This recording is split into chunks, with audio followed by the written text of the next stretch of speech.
Cynthia Daniel आपके साथ दूसरे कलमे को लेकर हाजिर हूँ,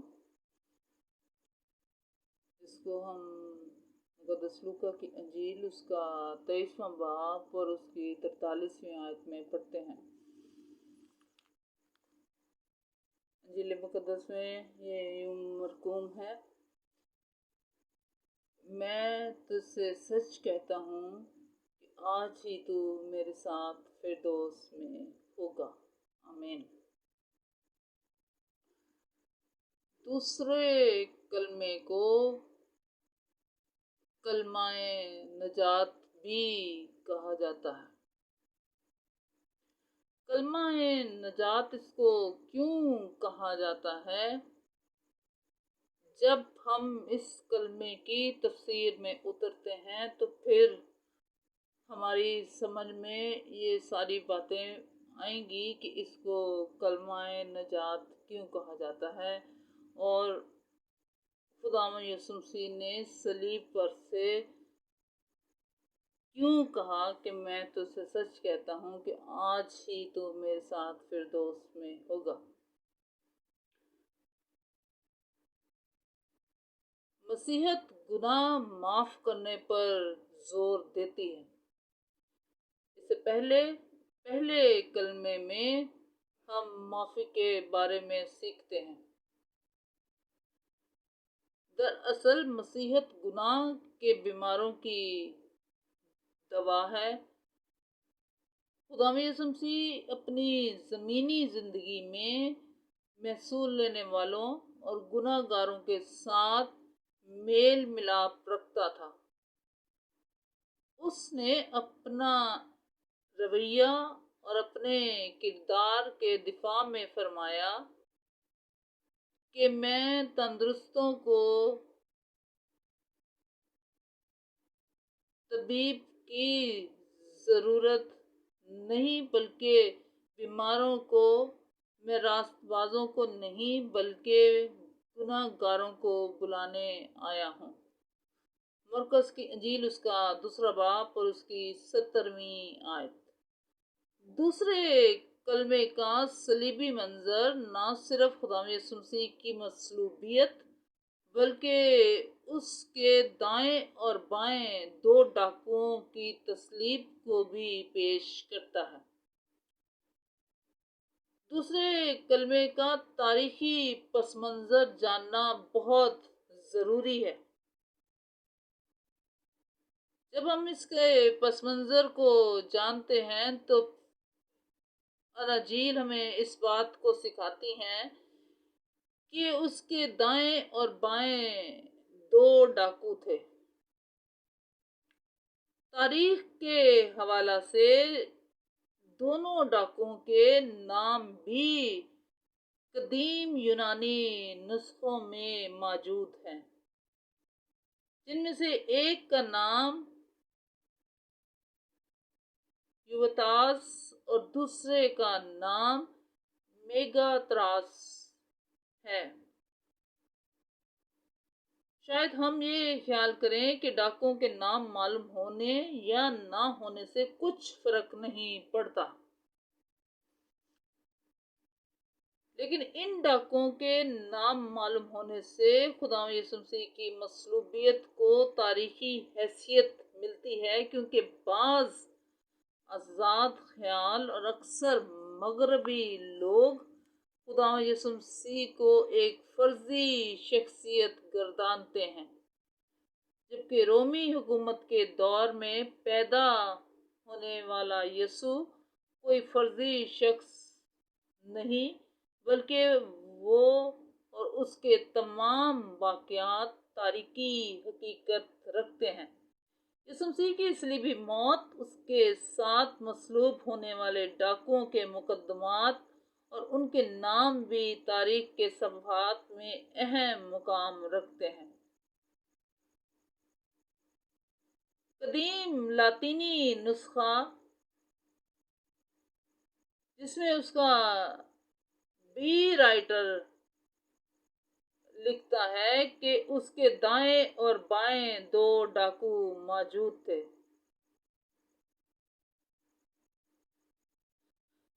لیکن لاطینی میں اور یونانی میں دونوں میں ناموں کا فرق آتا ہے۔ لاطینی میں ایک کا نام زواتام اور دوسرے کا نام خماتھا ہے، جسے بائیں جانب لٹکایا گیا۔ رومی حکومت کا سرکاری رائٹر تاریخ کے اوراق میں خدا یسوع مسیح کو تاریخ کا ایک شخص رقم کرتا ہے۔ دوسرے کلمے کو اگر ہم علم الہیات کی روشنی میں دیکھیں، خدا یسوع مسیح کی ڈاکوؤں کے درمیان مصلوبیت خدا کے الہی منصوبہ اور کلام مقدس کے عین مطابق ہوئی۔ کلام مقدس میں یوں مرقوم ہے کہ وہ خطا کاروں کے ساتھ شمار کیا گیا، کیونکہ وہ تمام بنی نوع انسان کے گناہوں اور ان کی خطاؤں کے سبب مصلوب ہو رہا تھا۔ گلگتہ یعنی کھوپڑی کی جگہ کا وہ منظر نہایت ہی اس وقت دل سوز منظر تھا۔ دو ڈاکوؤں کی تصلیب کے ساتھ ساتھ خدا یسوع مسیح کی صلیب کے اوپر لگائے گئے اس الزام کہ یہ یہودیوں کا بادشاہ یسوع ہے کو بھی نمایاں طور پر پیش کر رہا تھا، جسے مصلوب کرنے والوں نے 3 زبانوں یعنی عبرانی، لاطینی اور یونانی زبان میں لکھا تھا، جبکہ تمام ہجوم اور سردار ٹھٹھے مار مار کر کہتے رہے کہ اس نے اوروں کو بچایا، اپنے تئیں نہیں بچا سکتا۔ خدا یسوع مسیح کے لیے کہے گئے ان الفاظ میں انتہائی درجے کی لعن طعن شامل تھی، جسے اس نے انتہائی صبر اور تحمل سے برداشت کیا۔ جب ہم صبر اور تحمل کی بات کرتے ہیں تو یسوع مسیح گتسمنی باغ سے لے کر 7ویں کلمے تک صبر اور تحمل کا مسلسل مظاہرہ کرتے ہوئے نظر آتا ہے۔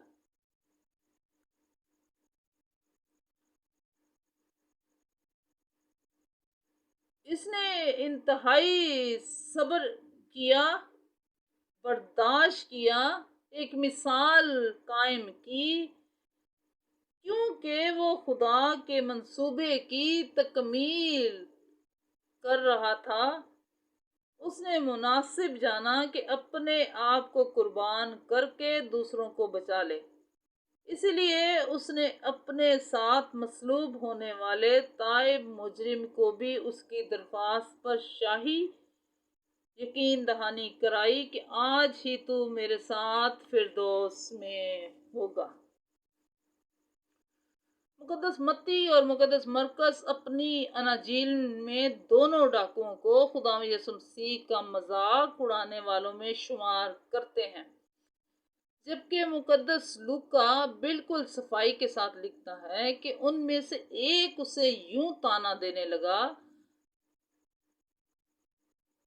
کہ اپنے آپ کو بچا اور ہمیں بھی بچا، لیکن دوسرے نے اسے جھڑک کر جواب دیا، یعنی ایک ڈاکو تو لوگوں کے ساتھ مل کر طعنہ زنی کرنے لگا، جبکہ دوسرا خدا یسوع مسیح کو پہچان چکا تھا، دوسرا خدا یسوع مسیح کو جان چکا تھا۔ اس لیے مقدس اگسٹین اپنی بک میں لکھتے ہیں کہ اس بات پر اتفاق کرتے ہیں کہ دونوں ڈاکوؤں میں سے ایک یسوع مسیح پر طعنہ زنی کرتا، جبکہ دوسرا اس کی شخصیت کو پہچان کر اس کی حمایت کرتا ہے۔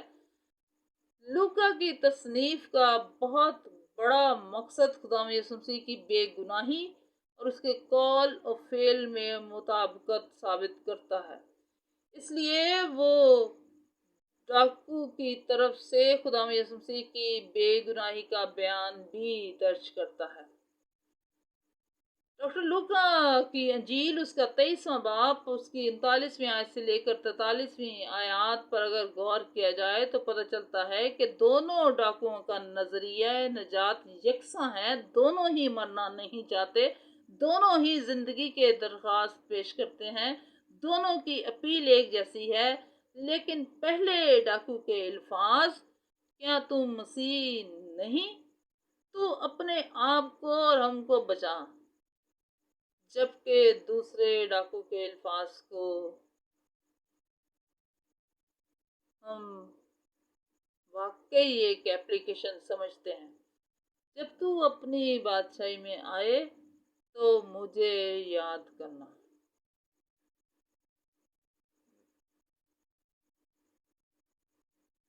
दोनों ने भीख मांगी है, दोनों ने अपनी जिंदगी के लिए जिंदगी के मालिक से भीख मांग रहे हैं। लेकिन पहले डाकू के मांगने का अंदाज मनफी और दूसरे का अंदाज जो है वो मुस्बत है। पहले डाकू की दरख्वास्त मौसर ना हो सकी, उसकी ये अपील लान तान में शामिल होकर रह गई। वो अपने मनफी रवैये की वजह से अब्दी जिंदगी से महरूम होकर अब्दी हलाकत का वारिस ठहरा। इसके बरक्स दूसरा डाकू बड़े मुस्बत अंदाज में अपील करता है और आर्जी और इनकिसारी पर मबनी ये अपील यीशु मसीह की तवज्जो का सबब बनी। ये डाकू अब्दी जिंदगी का वारिस ठहरा। इस तरह हम भी कभी कभी अपने मनफी रवैया से रूहानी और जिस्मानी नुकसान उठाते हैं, जबकि हमारे मुस्बत रवैये हमें हमेशा कामयाबी से हम किनार करते हैं। ताइब डाकू की अपील के असबाब जो हमें नजर आते हैं।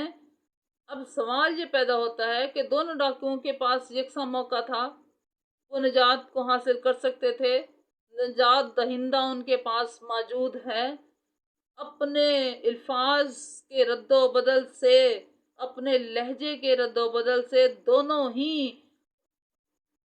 निजात दहिंदे के पास जा सकते थे। लेकिन वो कौन से ऐसे असबाब हमें नजर आते हैं जिसकी वजह से एक डाकू रह जाता है? वो रूहानी आंखों से नहीं देख रहा, जबकि दूसरा डाकू रूहानी आंखों से अपने निजात दहिंदे को देखता है। पहले कलमे की बुनियाद पर दोनों डाकुओं के पास बराबर मौका था कि वो एक रास्तबाज और बेगुनाह की मसलूबियत का बगौर मुताला कर सकते थे।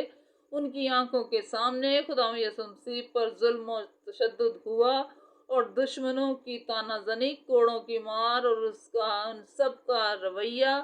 बावजूद उसने अपने दुश्मनों के लिए यूं दुआ की, ए बाप इनको माफ कर, क्योंकि ये नहीं जानते कि ये क्या करते हैं। ये पहला कलमा उन दोनों के सामने यीशु मसीह ने पेश किया, और जब यीशु मसीह ने अपने बाप से इस शिफायत को अपने बाप के सामने रखा तो दोनों की रूहानी आंखें खुल जानी चाहिए थी। लेकिन हमारे मनफी रवैये जब हमारे साथ साथ होते हैं तो उसमें हमारी रूहानी आंखें खुलने में काफ़ी टाइम हम लगा देते हैं और इसी में टाइम गुजर जाता है। पहले डाकू की इस दरख्वास्त में भी ऐसा ही हुआ कि उसने इस तरह यीशु मसीह को पुकारा और उसकी पुकार जो है वो मनफी रवैयों में चली गई और उसकी पुकार पर कोई भी रास्ता उसको नजर नहीं आता। रूहानी बसीरत की बुनियाद पर जब एक डाकू ने खुदा यीशु मसीह पर लान तान की तो दूसरे ने उसे झिड़का और उसने यीशु मसीह की इलाही शख्सियत का इकरार किया। क्या तू खुदा से भी नहीं डरता? हमारी सजा वाजिबी है, اس نے کوئی بیجا کام نہیں کیا۔ ان 3 باتوں میں طائب ڈاکو نے یسوع مسیح کی بے گناہی اور اس کے خدا ہونے کا اقرار کیا اور اپنا انکار بھی کیا، یعنی اس راست باز اور بے گناہ شخصیت کے برعکس اپنے آپ کو گناہ گار ٹھہرایا۔ یہی نجات کی اپیل کا اصول ہے جس سے اس نے بھرپور فائدہ اٹھاتے ہوئے اپنی دائر کردہ اپیل یسوع مسیح کے سامنے رکھی۔ اے یسوع، جب تو اپنی بادشاہی میں آئے تو مجھے یاد کرنا۔